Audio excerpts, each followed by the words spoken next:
ॐ अज्ञानतिमिरन्धस्य ज्ञानाञ्जनशलाकया चक्षुन्मिलितं येन तस्मै श्रीगुरुवे नमः। श्रीचैतन्यमनोभीष्टं स्थापितं येन भूतले स्वयं रूपः कदा मह्यं ददाति स्वपदान्तिकं। वन्देऽहं श्रीगुरु श्रीयुतापदकमलं श्रीगुरुं वैष्णवांश श्रीरूपं साग्रजातं सहगणा रघुनाथामितं सजीवम् साद्वैतं सावधूतं परिजनसहितं कृष्णचैतन्यदेवं श्रीराधा कृष्णपादान् सगणललिता श्रीविशाखान्वितं च श्रीकृष्ण करुणा सिन्धु दीनबन्धु जगत्पते गोपेश गोपिकान्त राधाकान्त नमस्तुते तप्त काञ्चन गौराङ्गी राधे वृन्दावनेश्वरी वृषभानुसुते देवी प्रणमामि हरिप्रिये वाञ्छाकल्पतरुभ्यश्च कृपा सिन्धुभ्येव च पतितानां पावनेभ्यो वैष्णवेभ्यो नमो नमः। जय श्री कृष्ण चैतन्य प्रभु नित्यानंद श्री अद्वैत गदाधर श्रीवासादि गौर भक्तवृंद। हरे Krishna Krishna Krishna Hare Hare Hare Ram Ram Ram Hare Hare. So today we are going to see Bhagavad chapter number 4, verse number 10. So till now we saw how Krishna describes transcendental knowledge and how it is to be given by in parampara system. So Krishna gave it to the sun god, and then further sun god Vivaswan gave it to Manu, and Manu gave it to Ishwaku. How chain of disciplication was made. But after few years or after few decades or sometime, it got broken. And then Krishna wanted to again start this chain of disciplic succession, and he chose Arjuna because Arjuna was a devotee and a friend of Krishna. And then further, Arjuna asked this question that how could you give this knowledge to sun god because you have born after the sun god. And then Krishna answers that many birth we have taken, you and I, but I remember them all, you don't remember. And then Krishna says about his uniqueness of his appearance, that when does he appear and the time of his appearance, and then the purpose why he appears in this material world, to deliver the pious and to end the miscreants. And then he says that if one knows the understands in truth the activities of special nature of appearance and activities, then he does not have to take birth again in this material world.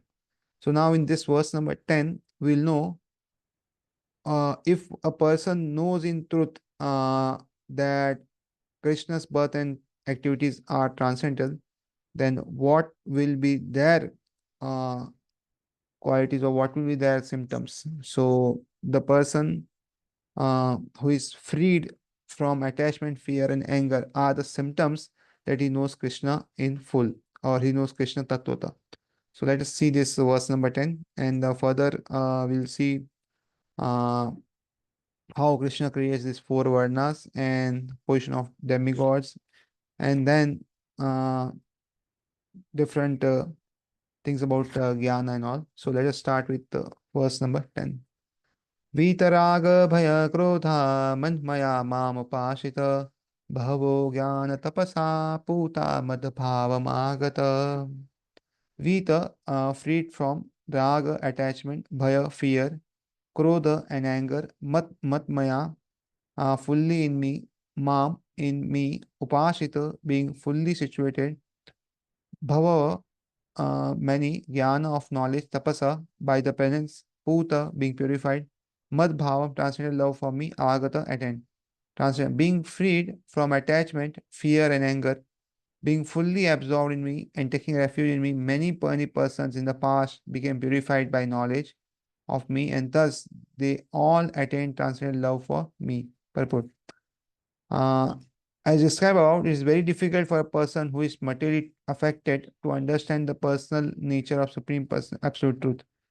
Generally, people who are attached to the bodily conception of life are so absorbed in materialism that it is almost impossible for them to understand how the Supreme can be a person.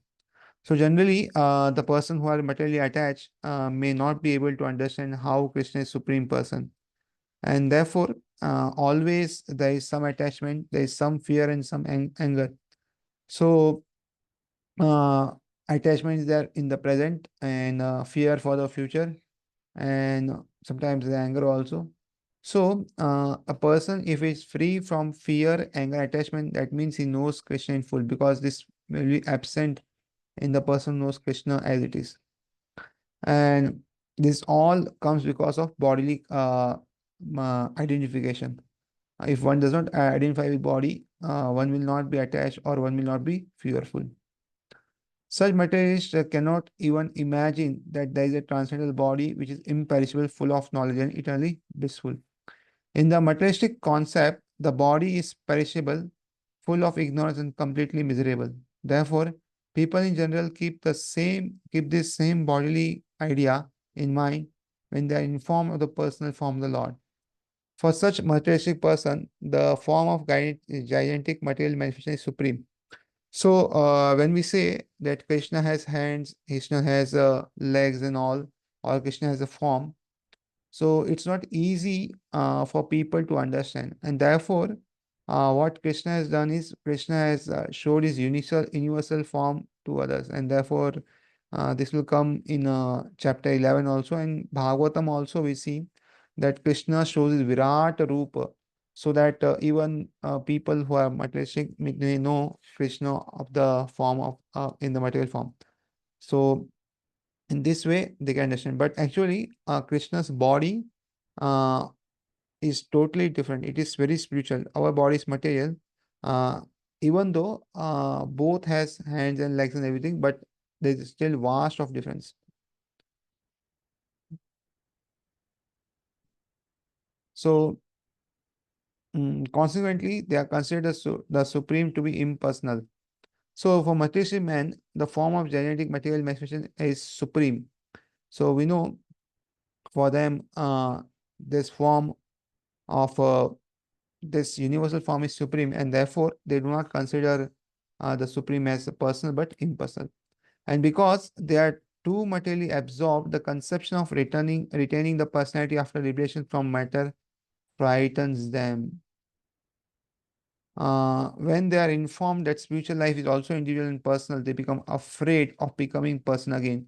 And so they naturally prefer a kind of merging into the impersonal void.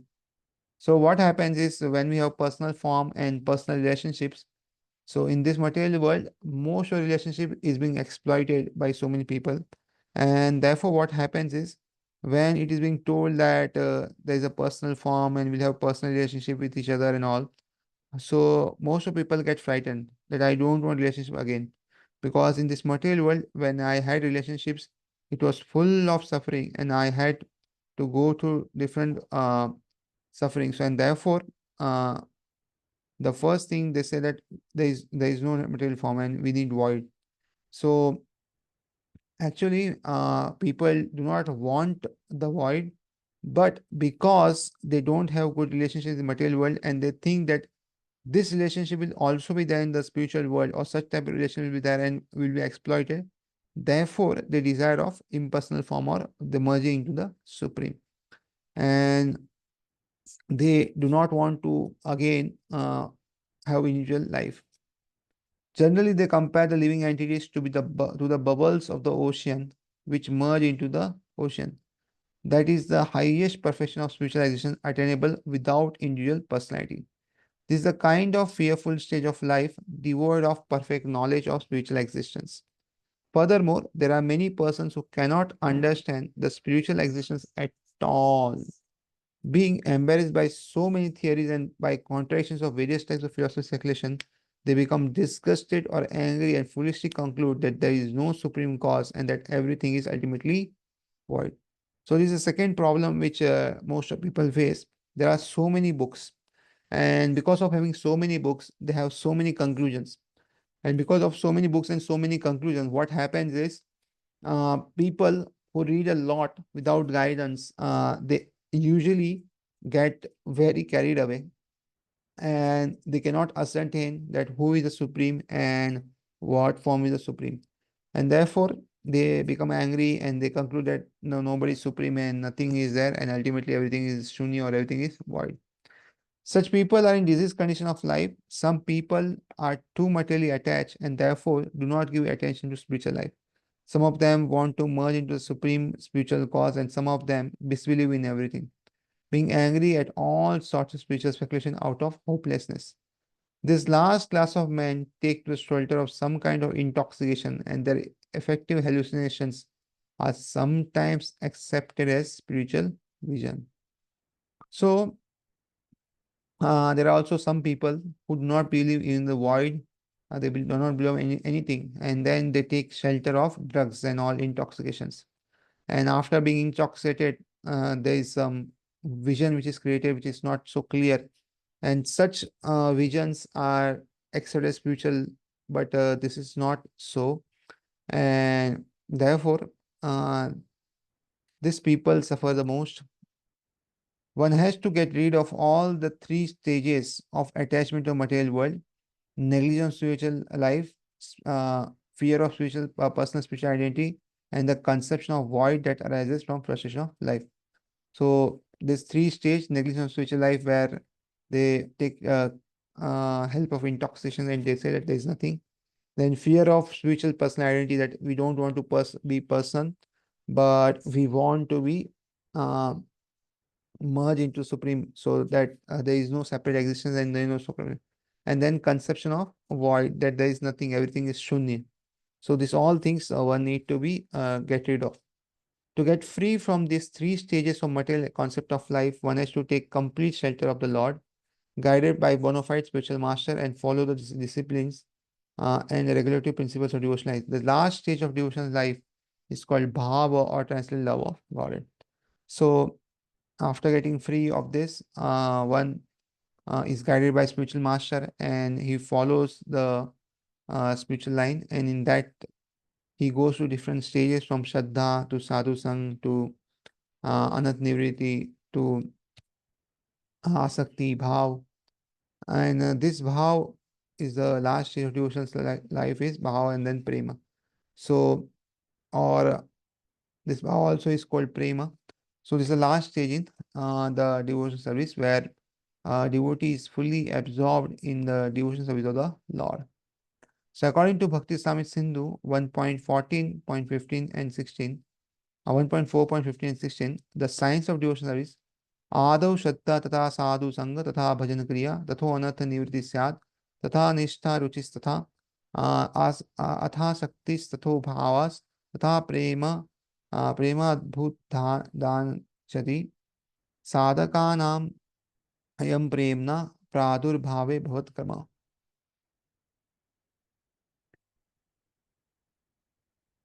In the beginning, one must have a preliminary desire for self-realization. This will bring one to the stage of trying to associate with persons who are spiritually elevated. So one must have primary desire for something, means some sort of shraddha or faith, and then that will be trying to associate with persons who are spiritually elevated. So this is like a sadhu sang. One will try to have sadhu sang. In the next stage, one becomes initiated by an elevated spiritual master, and under the instruction of the neophyte devotee begins the process of devotionals. So in this stage, one takes sadhu sang, and hearing the instruction of sadhu, they start their devotional practices, and that is bhajana kriya.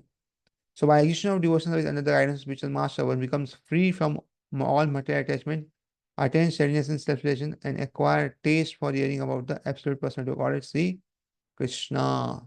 So this is called bhajan kriya, where one does bhajan, and then the anatanivriti starts, where he is free from all the attachments. And after anatanivriti is nishtha, where he has now firm devotion, and then nishtha, from nishtha it is ruchi, and then asakti, then bhava, and then prema. So this further is explained in this all this.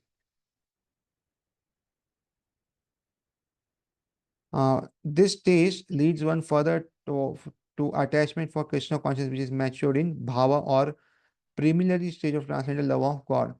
Real love of God is called prema. So after this bhava, the bhava further manifests in prema, and that is the final stage, the highest professional stage of life. In the prema stage, there is constant engagement in the transcendent loving service of the Lord. So, by the slow process of devotional service under the guidance of bona fide spiritual master, one can attain the highest stage, being freed from all material attachment, from the fearfulness of one's individual spiritual personality, and from the frustration that result in void philosophy. Then one can ultimately attain to the abode of the Supreme Lord. So this is how one progresses in spiritual life from Shraddha to Sadhu Sang to Bhajan Kriya to Anat Nivriti, and further Bhava and Prema. So this is a very gradual process and it takes its whole own time.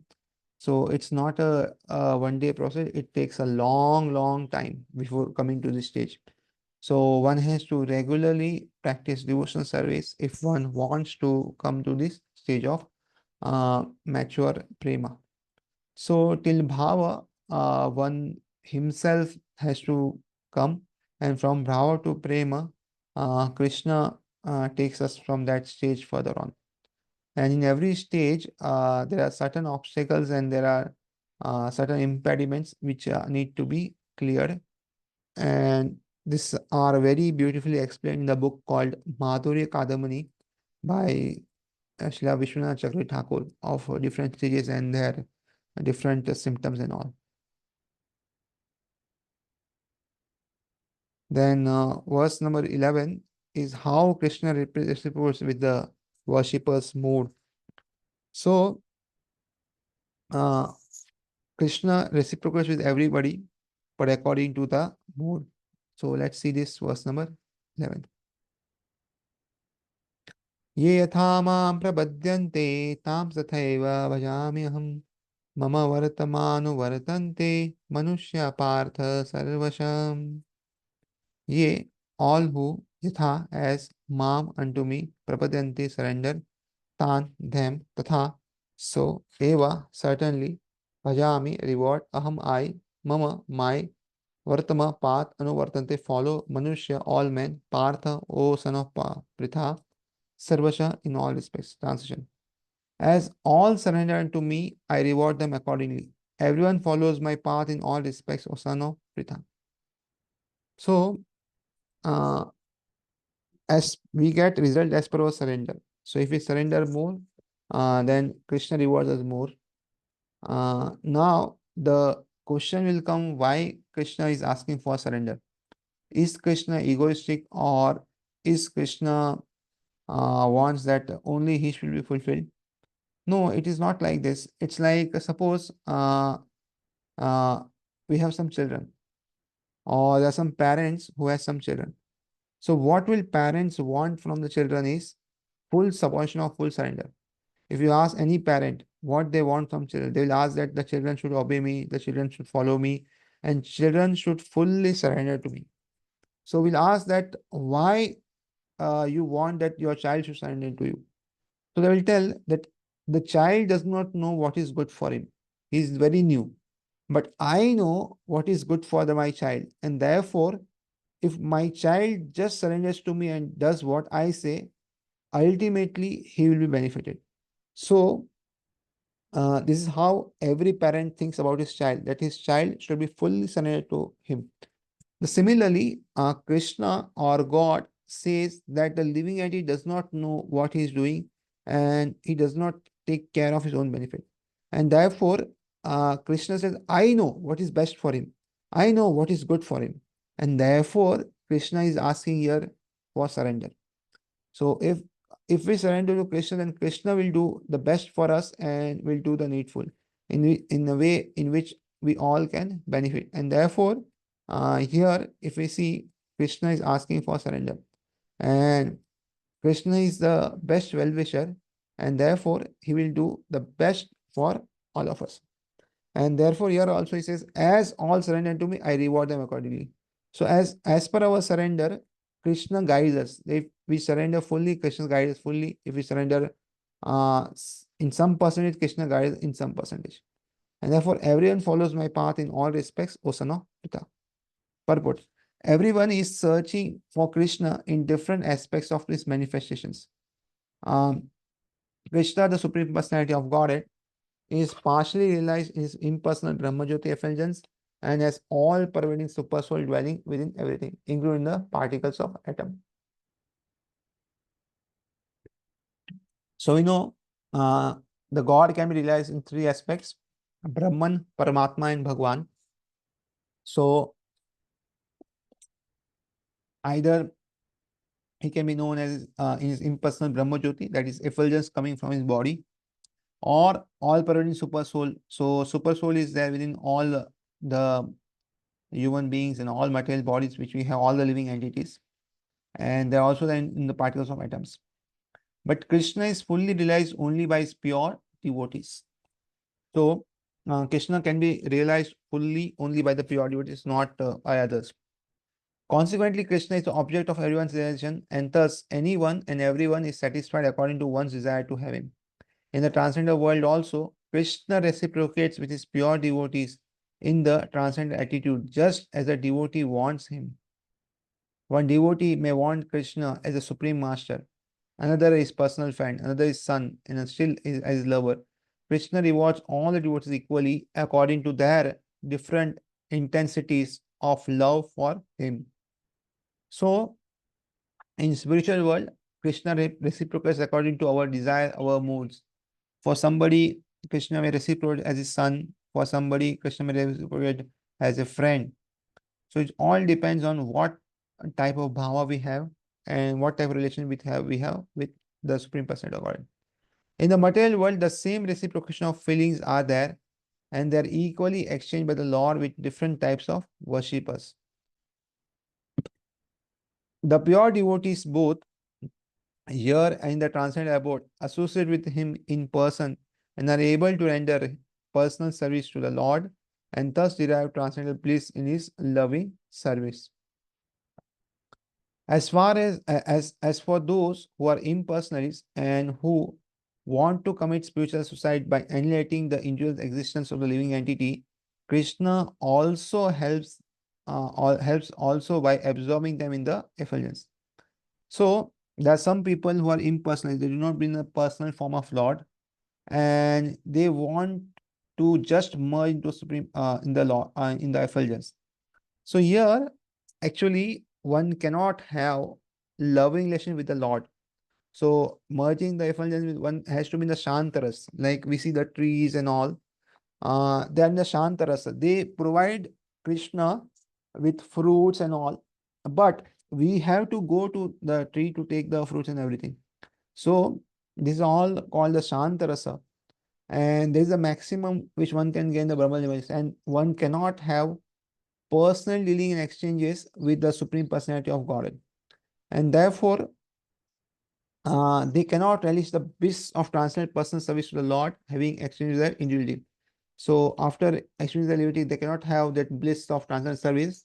And this is much, much more than being merged in the effulgence Brahman. Some of them who are not firmly situated even in the impersonal existence return to the material world to exhibit their dormant desire for activities. So, Prabhupada is saying that some of them who are not situated in that existence also return to this material world. And then they do so many activities. They are not admitted into spiritual planets, but are again given a chance to act on the material planets. For those who are fruity workers, the Lord awards the desired results of their prescribed duties as Yagneshwara. And those who are yogis seeking mystic powers are awarded such powers. So because some of the karmis, they worship Krishna for some results, fruity results. So Krishna rewards them accordingly by giving the fruits of results. And some of the yogis want mystic powers such as Anima, Lagima, and all the 8 types of mystic powers. So Krishna awards them by giving the mystic powers.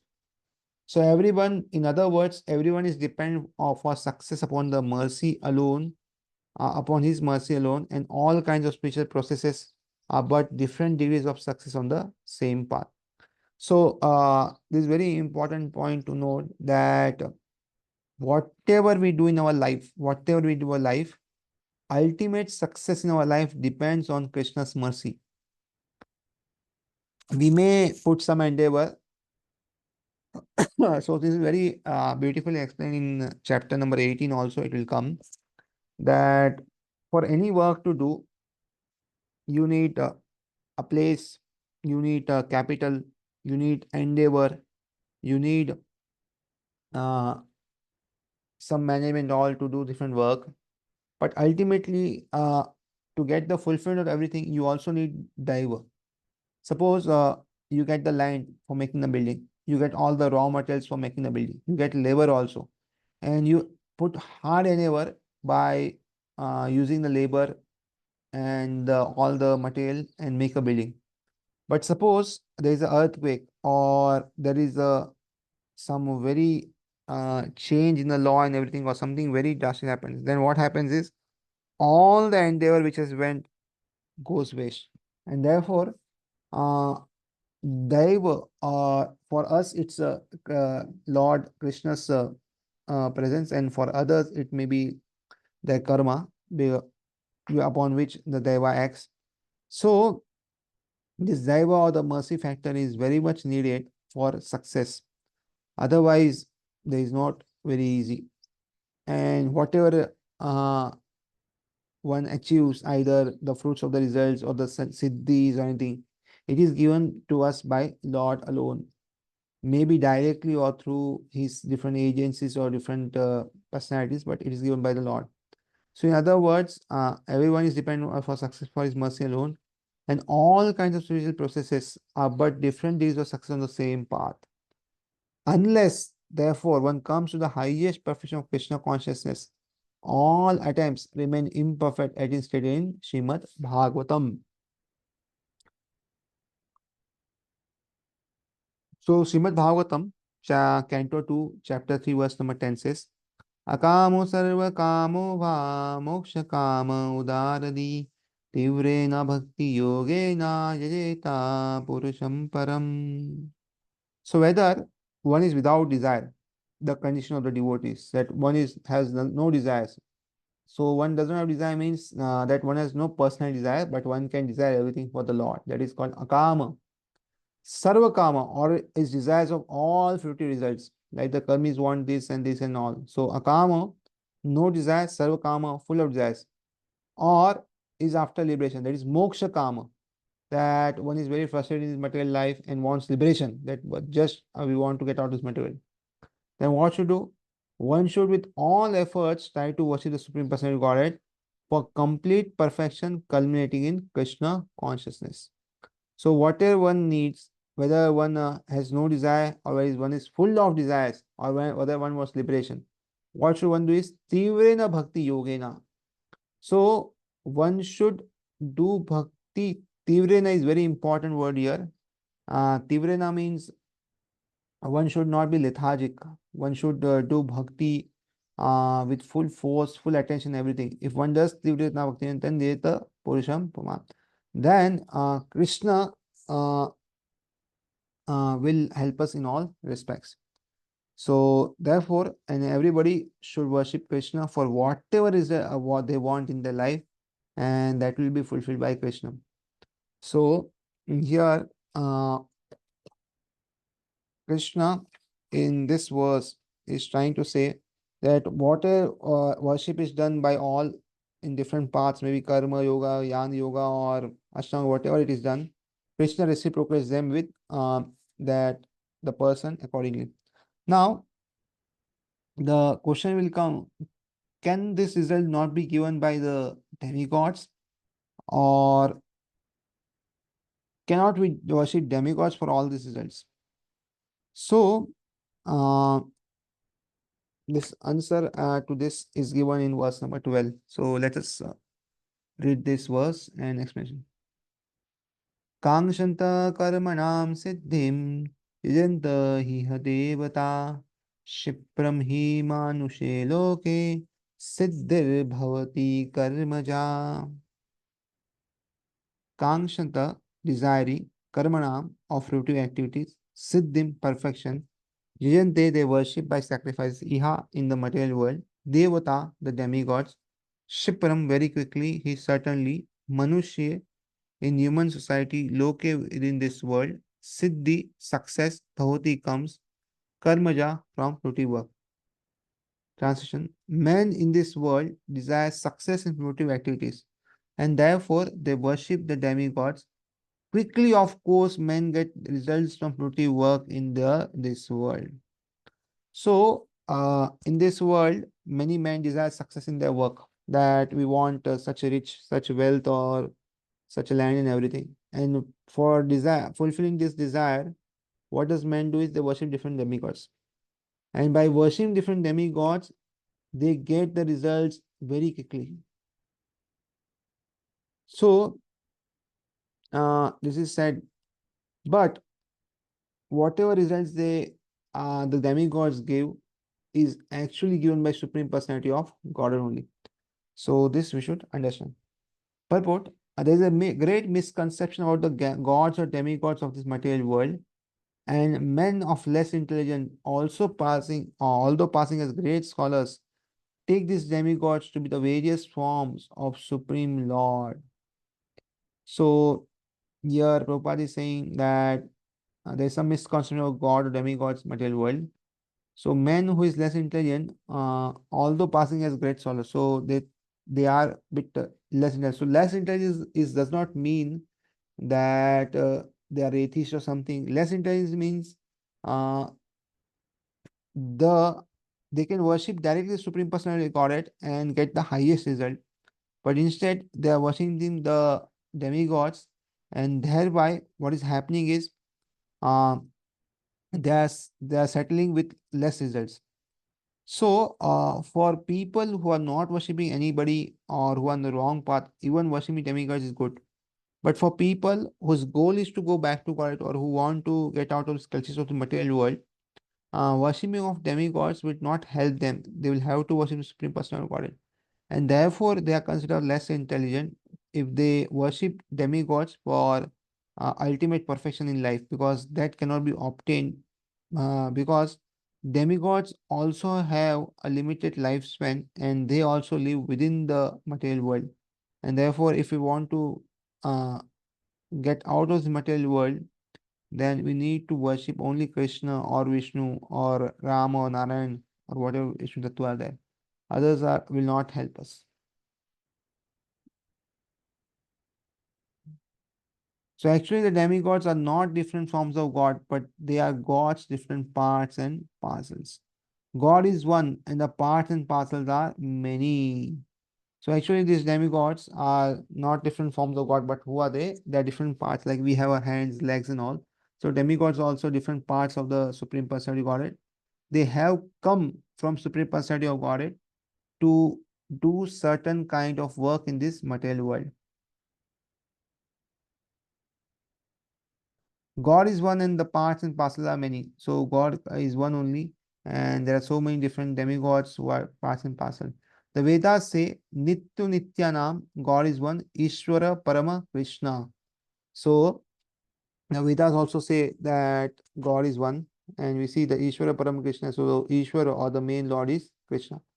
The Supreme Lord is one, Krishna, and the demigods are delegated with powers to manage this material world. So the role of demigods is to they regulate or to manage this material world. So there is timely rains, there is sunlight, there is a moonlight, and there are days and nights, and all the things are working. This is the role of the demigods to do the things. These demigods are all living entities, Nityanam, with different grades of material power. So these all demigods are different living entities. So these are not the Supreme Personality God, but living entities which are empowered or which are given this material power so that they can execute their duties. So actually, these demigods are pious living entities who want to serve the Supreme Personality of Godhead, but at the same time, they also want some post, some position. They also want some fulfillment of their personal desires also. Whereas pure devotees has no personal desires, and they want to just please the Supreme Personality of Godhead. And therefore, both uh, worship the Supreme Personality of Godhead, but the pure devotees worship Supreme Personality of Godhead without any material desires, without any material motive, but just to please the Supreme Personality of Godhead. Whereas the demigods, they worship Supreme Personality of Godhead with some material desires, or they want something for themselves. And therefore, they are being given this charge of the material world so that they have some control, and they think that they are lords of something, but all the powers and everything is given by Krishna only. They cannot be equal to a supreme god Narayana, Vishnu, or Krishna. So anytime this demigods may whatever powerful they may be, but they cannot be equal to supreme god. And this we see in different pastimes in the 10th canto. One is the Govardhan Leela, where Indra sends the Samatha clouds for so many days, but nothing happens. This episode proves how Krishna is supreme personality of God. Similarly, we see the Brahma Lila, where Brahma is when Brahma is illusion, and he wants to test Supreme Personality of Godhead. So, with the different pastimes, we can see how Krishna is Supreme Personality of Godhead, and other are demigods, and they can never equal the Supreme Lord. So, uh, a jiva, however pure he may be, however elevated he may be, he cannot ever become the Supreme Personality of Godhead, or he cannot lord over the material nature. See, he may not be affected by the material nature, but he cannot be the proprietor of the material nature also. Anyone who thinks that God and demigods on the same level is called an atheist or partiality. So it's the second offense to think that God and demigod is on the same level, and therefore it's called as atheist or partiality, or they do not have faith in the Supreme Personality of Godhead. Even the great demigods like Brahma and Shiva cannot be compared to Supreme Lord. In fact, the Lord is worshipped by demigods like Brahma and Shiva. Shiva Virinchi Nutam. Yet, curiously enough, there are many human leaders who are worshipped by foolish men under the misunderstanding of anthropomorphism or zoomorphism. So, uh, yet we see that there are many human leaders who are worshipped by foolish men. We see that there are temples for nowadays for cricketers also, film stars also, and they are being worshipped.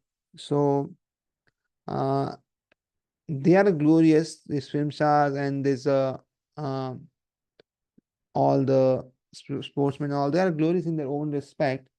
But if they cannot be worshipped, or they cannot be worshipped, and the people who are worshipping them actually does not get any benefit by worshipping them, and therefore this should not be done.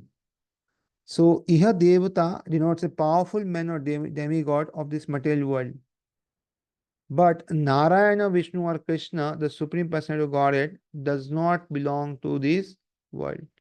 So why does worshipping these people does not help is because they are bound in this material world, and they are under the clutches of material energy, and therefore does not help. Whereas Narayana or Krishna, Vishnu, they do not belong to this material world. The material world is created by them, and therefore they are not affected by any of the material things, and therefore their worship is recommended, not the worship of any man or human being or mortal anything. But Narayana, Vishnu, Krishna, Supreme Person of Godhead, does not belong to the material this world. He is above or transcendent to the material creation. Even Shripada Rama Sankacharya, the leader of impersonalists, maintains that Narayana Krishna is beyond this material creation. So even Shankaracharya also says that Narayana Krishna is beyond this material creation. He is out of material creation.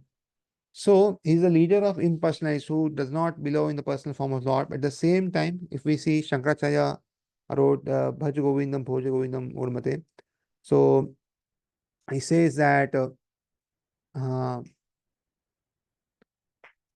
that Krishna is above this material creation.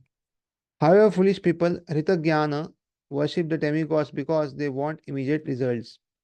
So people want immediate results nowadays. Also, if we see, people want quick results, quick lottery schemes, and so many schemes are being there, and so many people are being cheated. Why? Because they want immediate results. So somebody may guarantee 10%, 15% a month, and people put all the money in there, and then ultimately they are being cheated. And this happens because they want very quick results, and this way they worship the demigods. So they get the results, but do not know the results so obtained are temporary and are meant for less intelligent persons. So after worshiping the demigods, it's not that they don't get results; they actually get results, but these results are temporary because the demigods themselves are temporary. The results which the worshippers of demigods they get is also temporary. This is not permanent result, and it is meant for less intelligent person. If person is more intelligent, what he will ask is for devotional service to get out of his material to go back to Godhead. They will not ask things that will entangle them further in this material world, and therefore they are called as less intelligent. The intelligent person is in Krishna consciousness and he has no need to worship the parity demigods for some immediate temporary benefit. So, actually, if we want some immediate temporary benefit, we not worship demigods. Uh, this can be done by worshiping the Supreme Personality of God. The demigods of this material world, as well as their worshippers, will vanish with the annihilation of this material world. This is an important point that we have very limited time.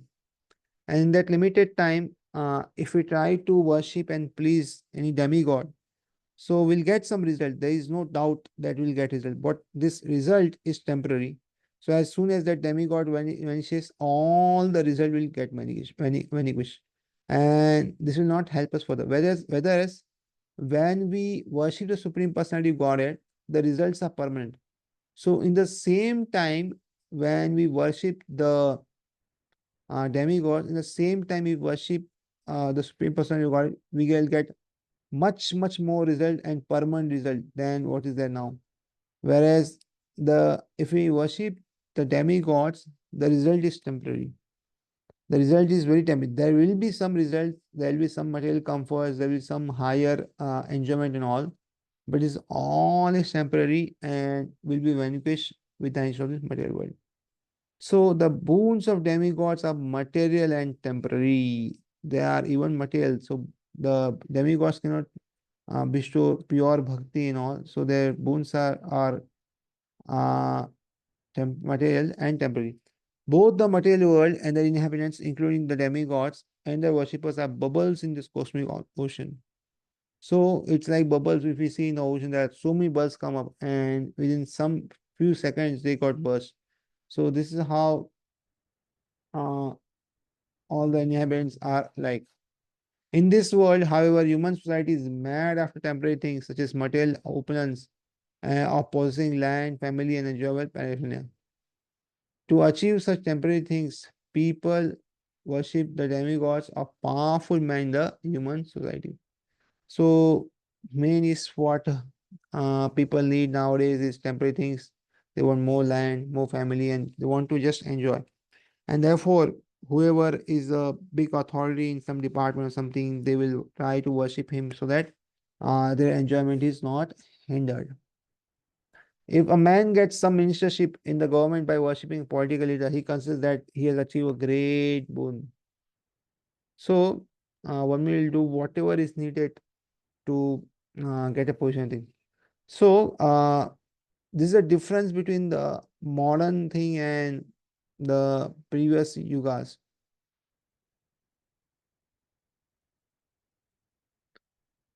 So, if we see in today's world now, by hook or crook, people will take whatever they need.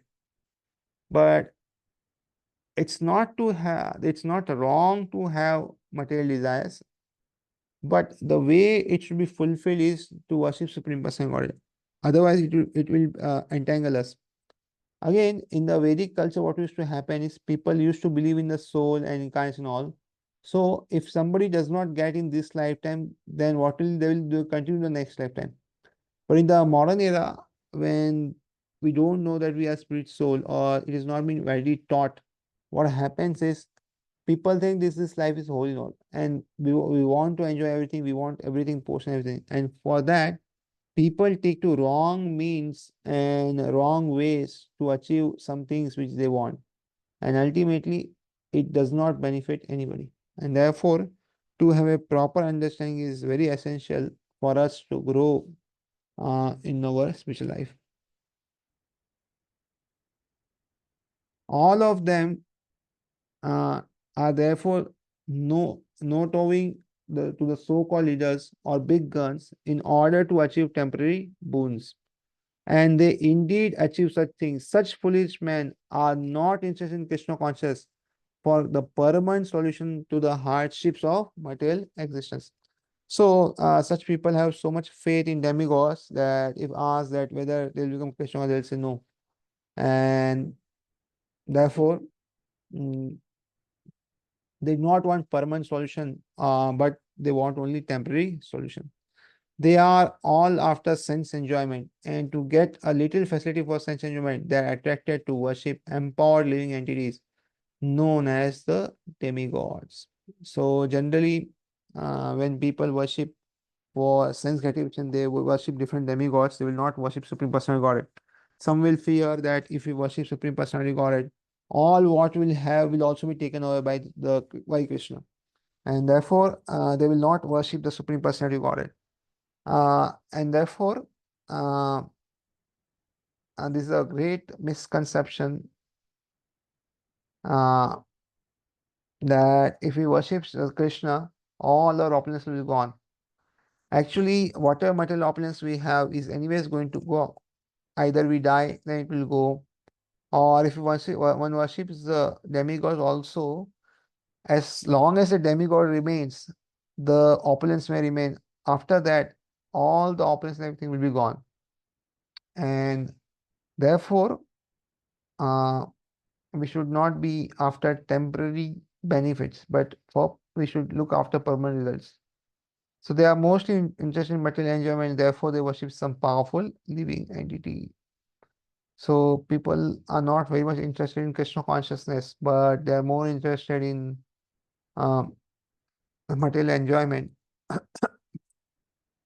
And there is nothing wrong in also wanting some material element in the initial phase, but the way it should be that we will worship the Supreme Personality of God even for our material enjoyment. So Krishna also gives us material enjoyment if needed, but the way he gives material enjoyment is that we will not hanker for more material enjoyment. In this way, what will happen is our desires will be purified, and therefore, the chances of going back to God is very high.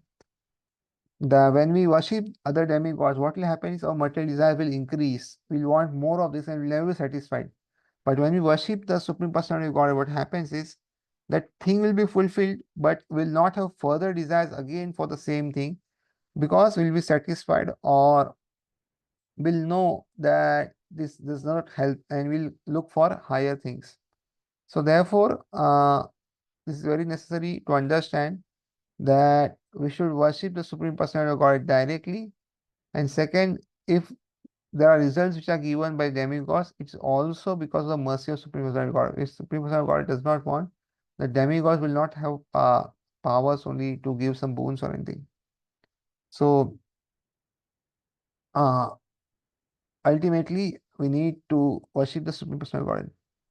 Now, with verse number 13, Krishna describes how he has created the four varnas and ashramas, and the reason behind uh, having this four varnas and ashrama is that everybody uh, marches further in their spiritual progress, at the same time lives happily in this material world. So let us see this verse number 13.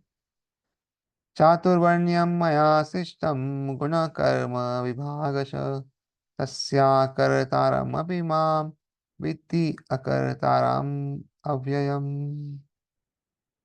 Chaturvarnyam, the four divisions of human society, Maya, by me, Srishtam, created, Guna of quality, Karma and birth, Vibhagasha in terms of vision, Tasya of that, Kartaram the father, Api although, Ma me, Vidhi you may know, Akartaram as the non-doer, avyayam, unchangeable.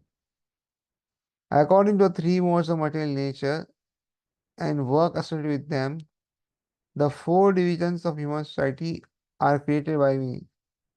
And although I am the creator of the system, you should know that I am yet the non-doer, being unchangeable.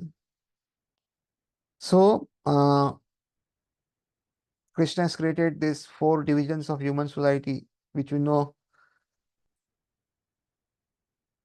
the Brahmana, Kshatriyas, Vaishyas, and the Shudras. So, these four types of religion exist everywhere in this material world. The names are very different, but the concept is same that we need some intelligent people, we need some Kshatriya or some warriors who will protect, like the army, uh, the navy, and all. We see that how they are there. And then second, uh, we need also Vaishyas because we need money, and therefore there are this big industrialists. And then last is Shudras. Shudras are the laborers, or we need some labor work also. In the big factories, we need so much labor. So this all four are everywhere there. The names may be different, or they may their uh, understanding of these things is different. But without making different classes, saying that everything is one, or uh, there is no need of different classes, is not the solution. This will be there everywhere.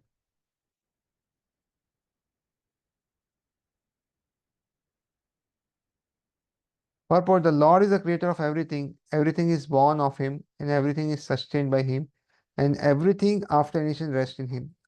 So the Lord has created everything. Everything comes from the Lord. So it is sustained for some time, and again, after initiation, everything goes into him.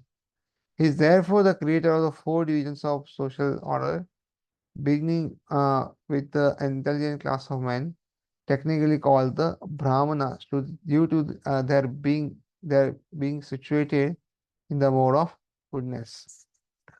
So, uh, these Brahmanas are there in the mode of goodness. They are intelligent class of men. So, we must also try to gradually come to the mode of goodness, whatever modes we may in, but gradually we should try to come in the mode of goodness. So, bhakti can be practiced only in the mode of goodness. In the mode of passion and the mode of ignorance, actually we are not practicing bhakti, but we are doing lot of offenses.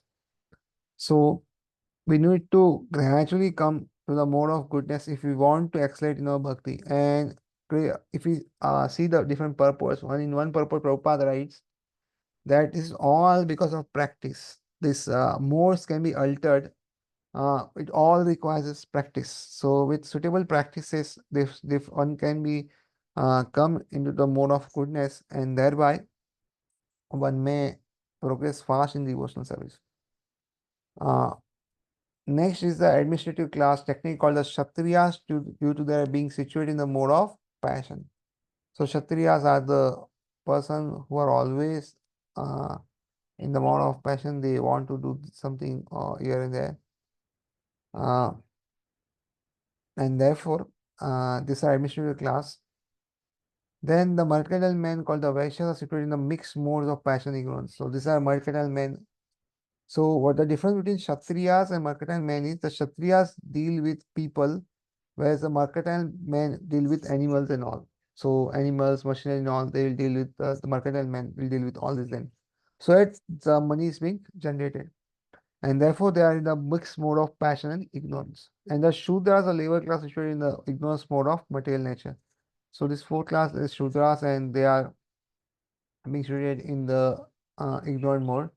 So it does not mean there are fourth class men or they are very low, but generally there are different divisions. Shudras means somebody who take work with his hand. Like the Brahmanas take work with the intelligence. They work mostly with intelligence. They will be looking at sitting somewhere freely, but the mind is always active. They are thinking about so many different things.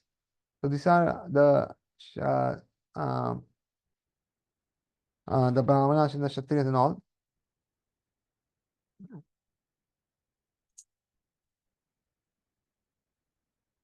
And then the Kshatriyas are always after some management here and there. And the role of Kshatriyas is to protect all the other people.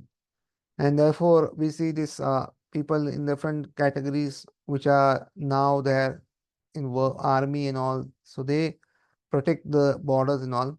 And then these mercantile men are the Vaishyas who work hard with the field and all.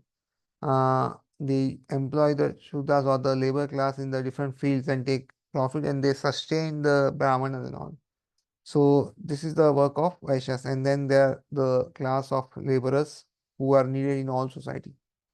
So in spite of his creating the four divisions of human society, Lord Krishna does not belong to any of these divisions because he is not one of the conditioned souls. So Krishna has created this Chaturvarnyam, but he is not a part of it, and he is not a conditioned soul of this human society. So human society is similar to any other animal society, but to elevate man from the animal status, the above mentioned division are created by the Lord for the systematic development of Krishna consciousness. The main purpose of developing this above system of this Kshatriya, Vaishya, Brahmana, and Shudra is so that everybody can develop, or everybody can develop towards spiritualism, or they can, the main purpose is that they can engage themselves in proper way and in gradually develop their spiritual consciousness. Because if the person is engaged according to Sabhava and the karma, he is well satisfied. Otherwise, there'll be lot of dissatisfaction, and therefore he will not be able to focus on bhakti. So these divisions are made so that people can focus nicely and then practice bhakti and go back to Godhead.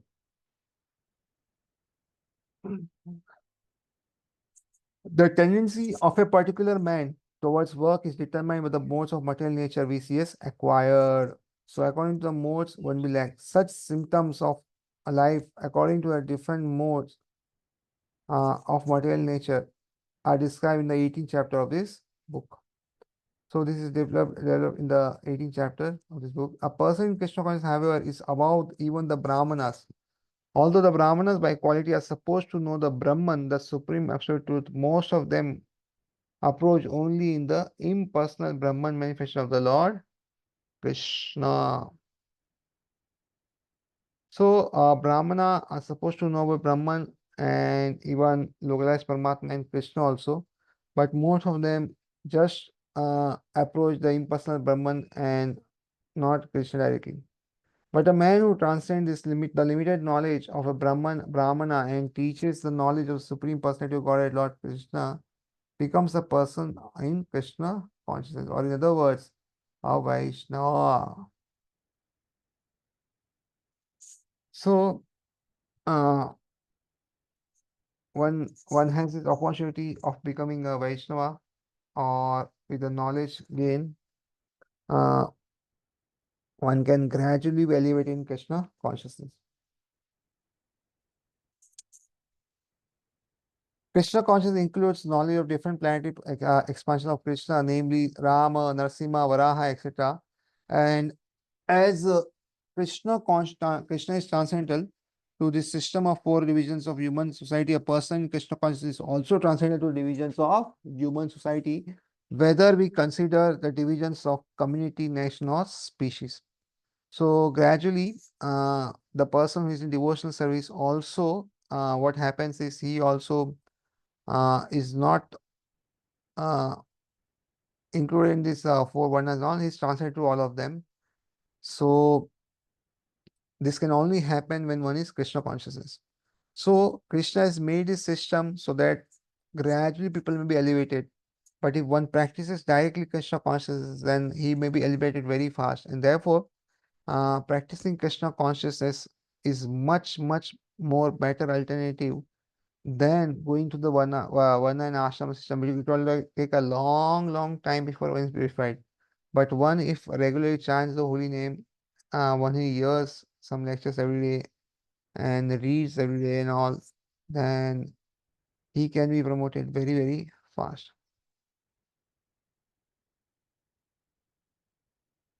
So further, Krishna says that if Krishna does not do any work, then it does not uh, hamper him, or he is not bound by any work.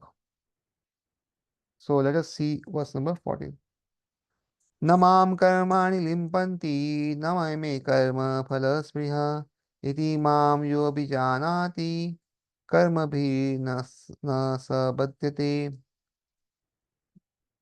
Na, never, ma, me, karmani, all kinds of work, limpanti to effect, na, not, me, my karma phale, in the fruitive action, spriya, expression, it is thus, ma, me, ya, one who, abhijananti, does know, karma bhi, by the reaction of such work, na, never, sa, he, badyate, becomes entangled. There is no work that affects me, nor do I aspire for fruits of action. One who understands this truth about me also does not become entangled in the fruitive reactions of work. So, there is no work for Krishna actually. There is no work in this material for Krishna. Krishna, whatever he does voluntary with his own choice. So, one cannot force Krishna to do anything. And Krishna also does not desire for any actions or anything. If he does work, he desires for something. Nothing is like. And one should know this truth so that one does not become entangled. So what is the truth is one should not hanker for the fruits. One should do the work diligently, but one should not aspire for fruit, or one should not be attached to the fruits. Otherwise, he will be entangled. So one has to do work as a part of duty without any expectations for pleasing the Supreme Personality of Godhead and without claiming any property of anything. So, in this way, one has to work and not be lethargic as a part of his duty. So, that is how one should work really.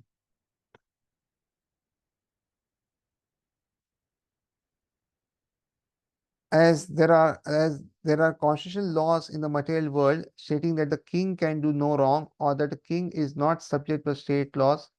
Similarly, the Lord, although he is the creator of this material world, is not affected by the activities of the material world. So we see that the kings or the president or prime minister, uh,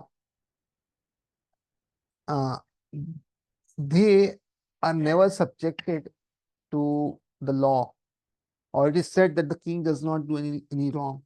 So the king are not subjected to the laws of the state.